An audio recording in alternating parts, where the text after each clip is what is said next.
شور مارا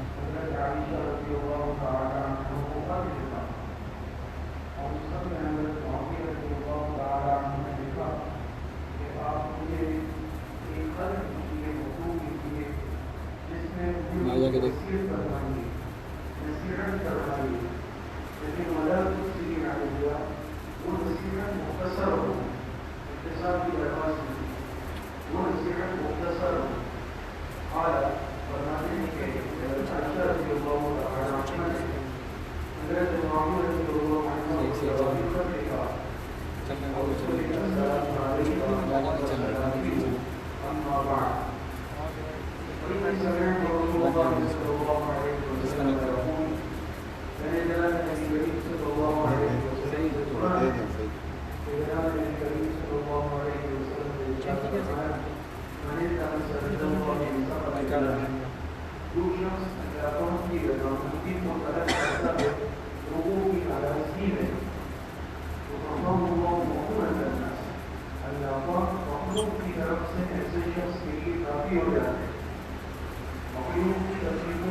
تو نصیحت کی جب فرمائش و درخواست کی، حضرت عائشہ رضی اللہ تعالی عنہ نے جوابی خط لکھا اور اس میں جناب نبی کریم صلی اللہ علیہ وسلم کا ایک ارشاد ذکر کیا، حضور علیہ السلام کی ایک قیمتی نصیحت ذکر کی۔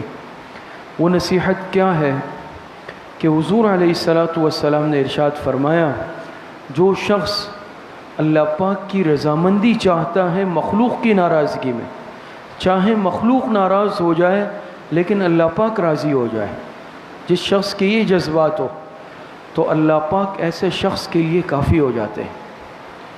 اب ظاہری بات ہے اب یہ شخص اللہ پاک کو ہر حال میں راضی کرے گا، چاہے مخلوق ناراض ہو جائے، پوری دنیا اس کی مخالف ہو جائے۔ تو جب انسان مخلوق کو ناراض کرتا ہے، مخلوق اس کی مخالف ہو جاتی ہے، لوگ اس کے درپے آزار ہوں گے، تکلیف دیں گے، دشمن بن جائیں گے، مخالفت کریں گے، لیکن اس شخص نے مخلوق کو ناراض کیا ہے اللہ پاک کی رضا کے لیے، اس لیے اللہ پاک خود اس شخص کے مددگار بن جاتے ہیں، اس کے لیے مخلوق سے کافی ہو جاتے ہیں، کوئی اس کا بال بیکا نہیں کر سکتا مخلوق میں سے۔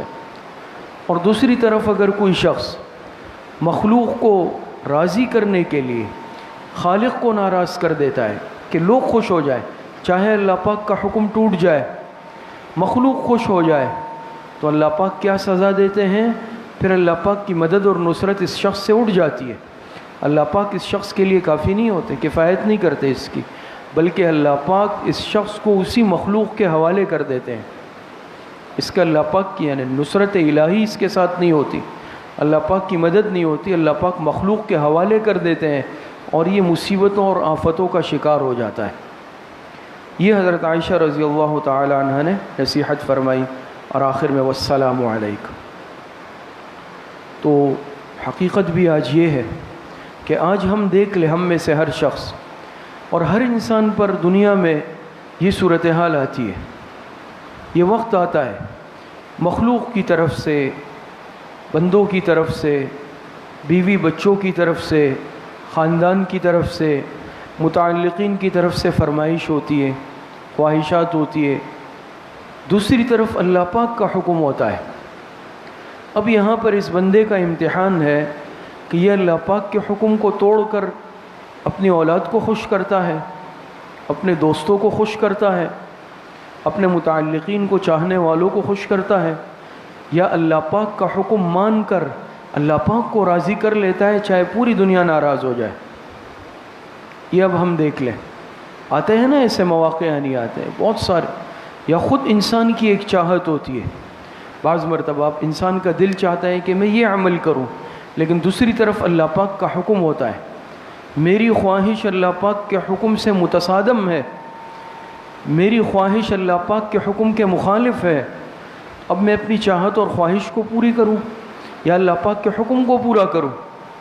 اب یہاں پر میرے امتحان اور آزمائش ہے، اور بعض مرتبہ دیکھ لیتے ہیں کہ اس میں انسان ناکام ہو جاتا ہے۔ شادی بیاہ کا خوشی کا موقع آیا، بھئی اب تو بڑا فنکشن کرنا ہے، بڑا پروگرام کرنا ہے، بھئی اس میں منکرات کا ارتکاب ہوگا، گانے باجے، فنکشن، تصویریں، موویاں، ڈول باجے، آپ کیوں یہ کر رہے ہیں؟ کیا کریں، بچے مجبور کر رہے ہیں۔ اچھے خاصے دیندار سمجھدار اس طرح کا جواب دیتے ہیں، بھئی بچوں نے مجبور کر دیا ہے، میں بچوں کے ہاتھوں، اب بچوں کی خوشی ہے، کیا کریں؟ بچوں کو تو آپ خوش کر رہے ہیں، بیوی بچوں کو، اولاد کو، یا لوگوں نے کہا کہ بھئی اس طرح کا ہونا چاہیے، یہ کیا تم اس طرح جو ہے، یہ کوئی شادی ہے یا سوگے؟ بغیر ڈول باجے کی کوئی شادی ہوتی ہے؟ یہ تو کوئی میت تو نہیں ہوئی ہے، بھئی اس میں ناچ گانا ہونا چاہیے، فنکشن ہونا چاہیے۔ اب بھئی راضی بھی کرنا ہے، ناک کٹ جائے گی، ناک کٹ جائے گی۔ اللہ پاک کا حکم توڑ دیتے ہیں، اللہ پاک کے حکم کو توڑ کر ہم اپنے بیوی بچوں کو، مخلوق کو خوش کر دیتے ہیں۔ اس کا نتیجہ کیا نکلتا ہے جو اس حدیث میں ہے کہ آپ علیہ السلام نے فرمایا اللہ پاک ایسے بندے کو اسی مخلوق کے سپرد کر دیتے ہیں۔ یہ آپ تجربہ کر کے دیکھ لیں، مخلوق کے لیے جس معاملے میں ہم خالق کو ناراض کریں گے، اللہ پاک اسی مخلوق کے دل میں ہمارے لیے نفرت پیدا کر دیں گے۔ بہت سارے معاملات ہم لوگوں کو خوش کرنے کے لیے کرتے ہیں، لیکن بعد میں کیا ہوتا ہے، جن کو خوش کرنے کے لیے اللہ پاک کو ناراض کیا، جس مخلوق کو خوش کرنے کے لیے خالق کو ناراض کیا، کل وہی لوگ ہمارے دشمن اور مخالف بن جاتے ہیں، وہی اولاد سامنے آ کر کھڑی ہو جاتی ہے۔ پھر انسان موٹے موٹے آنسو بہاتا ہے اور کہتا ہے کہ دیکھو میں نے تو تمہارے لیے یہ کیا، میں نے تمہارے لیے، لیکن یہ نہیں سوچا کہ میں نے اس کے لیے یہ تو کیا، لیکن اللہ کو ناراض کر کے کیا، اس لیے اللہ پاک نے مجھے اسی مخلوق کے حوالے کر دیا، اسی اولاد جس کے لیے میں نے اللہ پاک کو ناراض کیا، منکرات کا ارتکاب کیا، کل کو وہی اولاد دشمن بن جاتی ہے۔ جن دوستوں کے لیے میں خالق کی نافرمانی کرتا ہوں، وہی دوست دشمن بن جاتے ہیں۔ اسی لیے حدیث مبارکہ میں آتا ہے، جناب نبی کریم صلی اللہ علیہ وسلم نے ارشاد فرمایا لا طاعت لمخلوق فی معصیت الخالق، لا طاعت لمخلوق فی معصیت الخالق، ایسے معاملے میں مخلوق کی اطاعت جائز نہیں ہے جس میں اللہ پاک کی نافرمانی لازم آتی ہو۔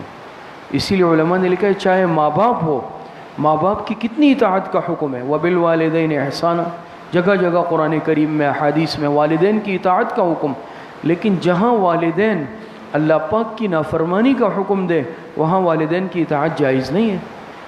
مثال کے طور پہ خدا نخواستہ اگر کوئی کسی کو کہے والد یا والدہ کہ جاؤ داڑھی صاف کرا کے آ جاؤ، جائز نہیں ہے یہ بات ماننا۔ فلاں گناہ کا ارتکاب کر کے آؤ، جائز نہیں ہے یہ بات ماننا۔ جائز باتوں میں اطاعت واجب ہے۔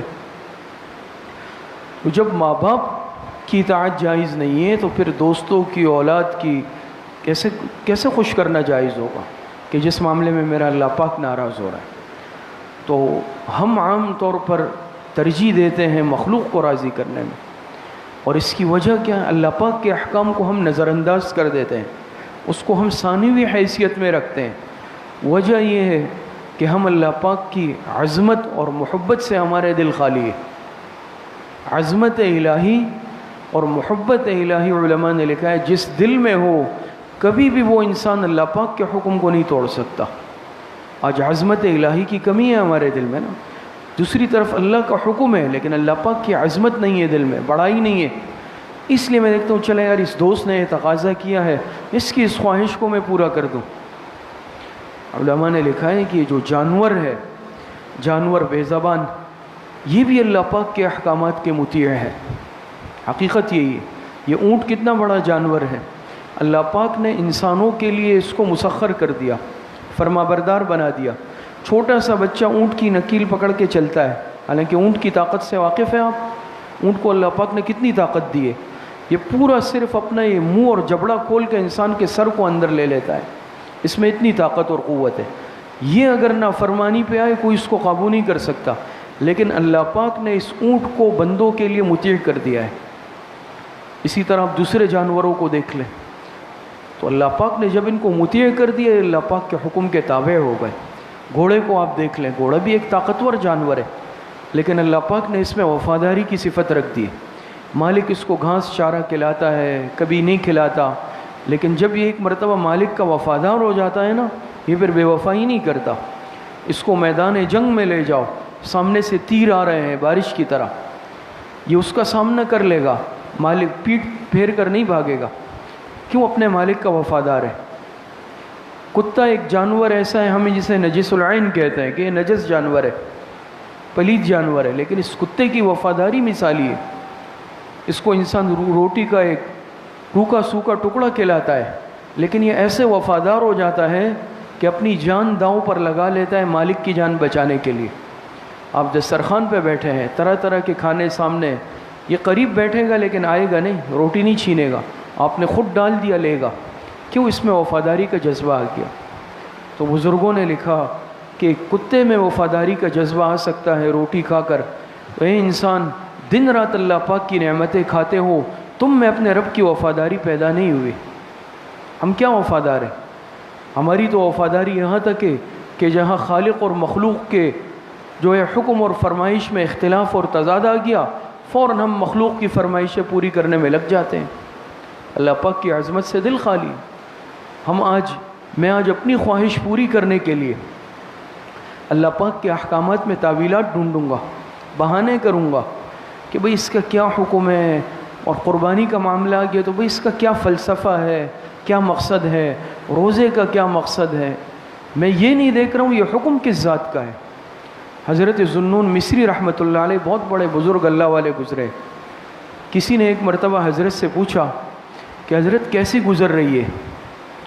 حضرت ذوالنون مصری رحمۃ اللہ علیہ نے جواب دیا، اس شخص کی حالت کیا پوچھتے ہو کہ دنیا کا ہر کام اس کی مرضی سے ہو رہا ہے۔ سامنے والے، یہ تو عجیب بات ہو گئی، یہ اس نے کیسی بات کی؟ ہم جیسے ظاہر بین افراد ہم کہیں گے بھئی یہ تو کفریہ بات ہو گئی، لیکن وہ چونکہ اہل قلب تھے، اہل دل تھے، تو انہوں نے کہا بھئی مطلب یہ ہے کہ میں نے اپنی مرضی کو، خواہشات کو اللہ پاک کی مرضی میں فنا کر دیا ہے، میری ذاتی کوئی خواہش نہیں ہے، کوئی مرضی نہیں۔ کہتے ہیں نا مرضی مولا ازہم اولا، مرضی مولا ازہم اولا، اللہ پاک کی مرضی ہر چیز سے مقدم۔ حضرت ذوالنون مصری رحمۃ اللہ علیہ کے اس جملے کا مطلب کیا تھا کہ میں نے اپنی مرضی کو اللہ پاک کی مرضی کے تابع کر دیا ہے، بس جو اللہ پاک چاہتے ہیں میں وہ چاہتا ہوں، جو اللہ پاک کی رضا ہے میں اس پر راضی ہوں۔ یہ حقیقی عظمت اور محبت ہوتی ہے۔ لیکن آج ہم اپنی کیفیت دیکھ لیں کہ اللہ پاک کے احکامات کو آج ہم کس طرح بے دردی سے پامال کرتے ہیں، بے دردی سے توڑتے ہیں۔ مخلوق کو خوش کرنے میں، خوشنودی میں ہم پوری زندگی گزار دیتے ہیں، لیکن مخلوق ظاہری بات ہے، اللہ پاک کا نظام ہے نا کہ اللہ پاک کو ناراض کر کے مخلوق کو خوش کرنا چاہتے ہیں، تو نہ مخلوق خوش ہوتی ہے اور اللہ پاک بھی ناراض ہو جاتے ہیں۔ ہمارے گلے شکوے کیوں ہیں؟ ہم کہتے ہیں کہ بھئی تم فلاں جو ہے کہتے ہیں کہ اس میں جو ہے وفاداری نہیں ہے، فلاں بے مروت ہے، فلاں احسان فراموش ہے۔ بھئی دنیا ہے یہ احسان فراموش؟ جس ذات سے تعلق اور محبت رکھنی تھی، جس ذات کے احکام ماننے تھے، ہم نے اس ذات سے آنکھیں پھیر لی، مخلوق کی طرف ہم متوجہ ہو گئے۔ محمود غزنوی رحمۃ اللہ علیہ کا واقعہ لکھا ہے، ایک بادشاہ گزرے ہیں، ان کے ایک خاص خادم تھے ایاز، آپ حضرات نے یہ نام سنا ہوگا مشہور، اکثر علامہ اقبال رحمۃ اللہ علیہ کی شاعری میں بھی ساتھ نام آتا ہے، ایک ہی صف میں کھڑے ہو گئے محمود و ایاز، نہ کوئی بند رہا نہ کوئی بند نواز۔ خیر، تو یہ محمود یہ ایاز جو تھے یہ بڑے وفادار خادم تھے، اور باقی جتنے ملازمین درباری وہ سب اس سے حسد کرتے تھے، کیونکہ محمود جو بادشاہ تھا اس کی محبت، التفات اس خادم کی طرف بہت زیادہ تھی، وہ اس کی وفاداری سے اور قلبی تعلق سے واقف تھا. دیکھیے جو انسان کسی سے قلبی تعلق رکھتا ہے سامنے والے کے دل پر اس کے اثرات آتے ہیں.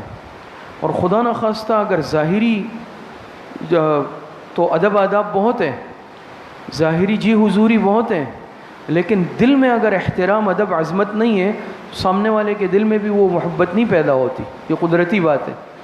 تو باقی درباری حسد کرتے تھے.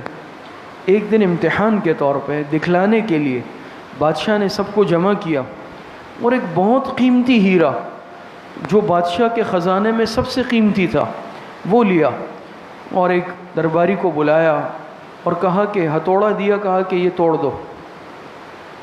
اربوں روپے کا ہیرا، کروڑوں کو، ہاتھ کانپنے لگے.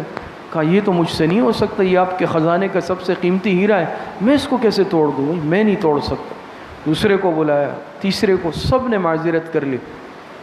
ظاہری بات ہے ان کو پتہ تھا کہ یہ ہیرا اتنا قیمتی ہے، ہم اس کو کیسے توڑ لیں، بادشاہ ناراض ہو جائے گا. پھر ایاز کو آخر میں بلایا اور ہتھوڑا دیا اور وہ ہیرا نے کہا کہ ایاز یہ توڑ دو. آؤ تاؤ نہیں دیکھا اس نے، ہتھوڑا لیا اور اس ہیرے کو ٹکڑے ٹکڑے کر دیا ایک ہی ضرب میں. اب باقی سب کانپ گئے درباری، یہ تو بڑا جرم اس نے کیا، آج تو اس کی خیر نہیں ہے. بادشاہ نے محمود نے پوچھا ایاز تم نے کیوں میرا ہیرا توڑ دیا؟ ایاز نے کہا کہ حضور دو باتیں تھی سامنے، دو صورتیں تھیں. ایک طرف قیمتی ہیرا تھا، دوسری طرف آپ کا حکم تھا. تو میں آپ کے حکم کو نہیں توڑ سکتا تھا، ہیرے کو توڑ دوں گا لیکن آپ کا حکم میں کبھی نہیں توڑ سکتا، اور یہ آپ کا حکم تھا. تو اللہ پاک کے احکامات کتنی قیمتی ہے. یہ تو ایک دنیا کے بادشاہ کا قصہ ہے جو خود مخلوق میں اور اللہ پاک کا محتاج تھا، لیکن جو خالق ہے جس نے ہمیں احکامات دیے، آج میرا دل نہیں چاہتا تو میں اس میں تعویلات ڈھونڈتا ہوں. آج ایسا ہے یعنی اسی لیے ہمارے بزرگوں نے لکھا کہ دو طرح کا تعلق ہوتا ہے، ایک قانونی تعلق اور دوسرا جنونی تعلق. دو تعلق ہوتے ہیں. قانونی تعلق تو یہ ہے کہ انسان اصول اور ضابطے کا تعلق رکھے. مثال کے طور پہ جیسے میاں بیوی ہے. اب بہت دفعہ گھرانوں میں ایسا بھی ہوتا ہے کہ میاں بیوی میں بنتی نہیں ہے آپس میں اور ایک دوسرے سے تنفر ہوتا ہے، لیکن کیا ہے کہ اب رشتے میں بندھے ہوئے ہیں، مجبوریاں ہیں، تو بس وہ تعلقات نبھا رہے ہیں.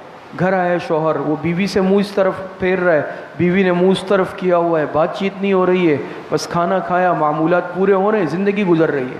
کیوں؟ دل میں ایک دوسرے کے لیے محبت نہیں ہے. یہ تعلق کہلائے گا قانونی تعلق. ایک ہے کہ میاں بیوی ایک دوسرے پر فریفتہ ہے اور قلبی محبت ہے، یہ کہلائے گا جنونی تعلق. تو آج ہمارا تعلق ہمارے بزرگوں نے لکھا اللہ پاک سے بھی قانونی بن چکا ہے، جنونی نہیں ہے. اسی لیے احکامات کی عظمت ہمارے دل میں نہیں ہے نا. قانونی تعلق ہے یا نہیں؟ آج اگر ہم پوچھتے ہیں، جا کے مفتی صاحب سے پوچھیں گے یا علماء سے پوچھیں گے کہ بتائیں بھئی فرائض اور واجبات کون کون سے ہیں، مقصد کیا ہے کہ بھئی کم از کم یہ فرائض اور واجبات ادا کر لوں یا جو سنت مؤکدہ ہے وہ ادا کر لوں، باقی نوافل مستحبات اس کا میرے پاس ٹائم نہیں ہے. تو بھئی کیا ہوتا ہے، بھئی 4 رکعت فرض پڑھے، اگر اس کے بعد سنت مؤکدہ ہے وہ پڑھ لی اور سیدھا دکان پہ چلے گئے، گھر چلے گئے. یہ قانونی تعلق ہے. زکوٰۃ دے رہے ہیں تو انتہائی سوچ سمجھ کر، دل پہ بوجھ لے کر ادا کر رہے. حج فرض ہو چکا ہے تو اس میں سوچ رہے کہ اب کیا کریں، اتنا مہنگا ہو گیا، فرض حج ادا کرنے میں سوچ رہے ہیں. تو آج ہم فرائض کو بھی بوجھ سمجھ کے ادا کر رہے ہیں اور جو چیزیں مستحبات نوافل ہے اس کی تو چھٹی ہو گئی. کیوں؟ اللہ پاک سے تعلق قانونی کر لیا کہ بس بھئی فرائض واجبات ادا کر لوں، آخرت کی پکڑ سے بچ جاؤں بس. لیکن جن کا تعلق جنونی ہوتا ہے وہ نوافل ادا کیے بغیر بھی نہیں رہتے، وہ مستحبات ادا کیے بغیر نہیں رہتے، وہ مسجد سے اس وقت تک باہر قدم نہیں نکالتے جب تک کہ فرائض، سنن، واجبات، نوافل، پھر اس کے بعد اللہ پاک کے سامنے ہاتھ اٹھا کر دعا مانگ کے ذکر، اذکار، تسبیحات، تلاوت کا معمولات ادا کر کے مسجد سے نکلتے ہیں. کیوں؟ اللہ پاک دل میں بس کیا. جنونی تعلق ہے. تو آج ضرورت ہے اللہ پاک سے جنونی تعلق پیدا کرنے کی. ہم نے تعلق رکھا ہوا ہے قانونی کہ بس جا کے جلدی سے بھئی نماز کا ٹائم ہو گیا، بس جلدی سے جا کے فرض ادا کر کے آ جاؤں. آج ہم فرائض اور واجبات پہ اکتفا کرنے میں لگے ہوئے ہیں. ہماری زندگی اس طرح بسر ہو رہی ہے، تلاوت ہماری رمضان المبارک رمضان کے رمضان ہو رہی ہے، زکوٰۃ ہم بوجھ سمجھ کے ادا کر رہے ہیں، اور باقی نفلی صدقہ خیرات کا تو اللہ ہی مالک ہے۔ تو وجہ کیا ہے؟ وجہ اس کی یہ ہے کہ جب انسان کے دل میں اللہ پاک کی عظمت، حقیقی محبت، تعلق نہ ہو، پھر انسان کو وہ احکامات بوجھ لگنے لگتے ہیں۔ لیکن جو شخص اللہ پاک سے اپنا تعلق مضبوط قائم کر لے، لیکن دنیا میں بھی آپ دیکھتے ہیں انسان کو جس سے محبت ہوتی ہے انسان اس کی بات نہیں ٹالتا۔ ان المحب لمن يحب مطیع، جس سے انسان کو محبت ہوتی ہے انسان اس کی اطاعت کرتا ہے۔ اطاعت محبت حقیقی کی علامت ہوتی ہے۔ لیکن آج ہم احکامات میں اللہ پاک کی نافرمانی کر رہے ہیں، اللہ پاک کے احکامات کو توڑ رہے ہیں، مخلوق کے خواہشات کو اللہ پاک کے احکامات پر ترجیح دے رہے ہیں، مخلوق کی خواہشات کو اللہ پاک کے فرمان پر ہم ترجیح دے رہے ہیں۔ تو یہ اس بات کی کھلی دلیل ہے کہ اللہ پاک سے آج ہمارا محبت، تعلق یہ صرف ایک رسمی اور قانونی رہ گیا۔ اپنے رب کو ہم بھول چکے ہیں، ورنہ اللہ پاک کی عظمت، محبت، تعلق ہمارے دل میں ہو نہیں سکتا۔ دنیا چاہے ادھر سے ادھر ہو جائے، پوری مخلوق اور دنیا ناراض ہو جائے، لیکن میں اس بات پر ڈٹ جاؤں گا کہ اللہ پاک ناراض نہ ہو۔ اور ایسے بھی اللہ پاک کے بندے ہوتے ہیں، ایسے بھی ہوتے ہیں پورا خاندان ان کا مخالف ہو جاتا ہے، پوری برادری مخالف ہو جاتی ہے، لیکن وہ ایک فرد ڈٹ جاتا ہے اور وہ کیا کہتا ہے کہ سب ناراض ہو، پوری دنیا ناراض ہو، اللہ پاک ناراض نہ ہو۔ انبیاء کا تعلق کیسا تھا؟ حضرت ابراہیم علیہ السلام نے خواب دیکھا، صرف خواب کی بنیاد پہ حضرت اسماعیل علیہ السلام کے گلے پہ چھری رکھی، لیکن بیٹے نے کیا کہا؟ یا ابت افعل ما تؤمر ستجدنی انشاءاللہ من الصابرین۔ کیا وہ تعویلات نہیں کر سکتے تھے کہ میرا جرم کیا ہے بھئی، خواب کی وجہ سے مجھے ذبح کر رہے ہیں؟ علامہ اقبال فرماتے ہیں یہ فیضان نظر تھا یا کہ مکتب کی کرامت تھی، سکھائی کس نے اسماعیل کو آداب فرزندی۔ اس لیے حضرت ابراہیم علیہ السلام نمرود نے آگ جلائی، بے خطر کود پڑے، عشق تھا نا، عشق حقیقی، بے خطر کود پڑا، آتش نمرود میں عشق، عقل ہے محو تماشائے لب بام ابھی۔ یہ انبیاء کا عشق تھا۔ آج صرف ہماری زبانی کلامی باتیں ہیں، عشق کے دعوے ہیں۔ تو بہرحال اس حدیث سے ہمیں یہ سبق ملتا ہے کہ جہاں بھی ہماری زندگی میں یہ موقع آیا، ہم عہد کر لیں آج اس مجلس میں، جب بھی ایسا موقع آیا آزمائش کا، امتحان کا، کہ ایک طرف پوری مخلوق، پوری دنیا کھڑی ہو، چاہے میرا سگا بیٹا، میری اولاد ہو، میرے بھائی ہو، میرے ماں باپ ہو، دوسری طرف اللہ پاک کا حکم ٹوٹ رہا ہو، تو میں ترجیح کس کو دوں گا؟ اللہ پاک کے حکم کو دوں گا۔ اللہ پاک صحیح عمل کی توفیق نصیب فرمائے۔ الحمدللہ رب العالمین والعاقبۃ للمتقین۔